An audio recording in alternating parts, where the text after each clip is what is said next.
তো আজকে ছিল একটা অন্নপ্রাশন বাড়িতে নিমন্ত্রণ। প্রথমেই দিয়েছিল স্যালাড আর একটুখানি সস। এরপর চলে আসে একটা ভেজ কাটলেট, যেটা খেতে অসাধারণ ছিল। ভেজ কাটলেট যে এত ভালো খেতে হতে পারে সেটা সত্যিই আমার জানা ছিল না। দেন এরপর চলে আসে গরম গরম সাদা ভাত আর আমার পছন্দের মুগের ডাল। মুগের ডাল দিয়ে ভাত খেতে আমার খুবই ভালো লাগে, আর ডালটা বানিয়েও ছিল খুব দারুণ। দেন এর সাথে চলে আসে পটল চিংড়ি। পটল চিংড়িতে বেশ অনেকগুলো ছোট ছোট চিংড়ি মাছ ছিল, আর খেতেও বেশ সুস্বাদু হয়েছিল, বেশ ভালো করে খেয়েছিলাম।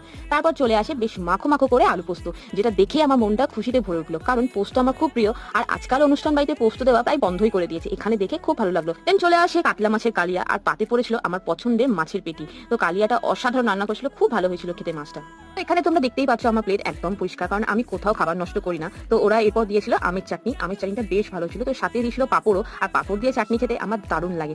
দেন চলে আসে পায়েস, কারণ অন্নপ্রাশনের খাবারে পায়েস তো থাকবে, আর পায়েসটা জাস্ট ফাটাফাটি হয়েছিল, দারুণ হয়েছিল খেতে। দেন দিয়ে দিয়েছিল একটা রসগোল্লা, আর শেষ পাতে ছিল একটা বাটারস্কচ আইসক্রিম। দেন এরপর খাওয়াটা শেষ করেছিলাম মুখশুদি দিয়ে, যেটা ছিল একটা পাস পাস। তো এই ছিল আজকে সারাদিনের খাওয়া দাওয়া।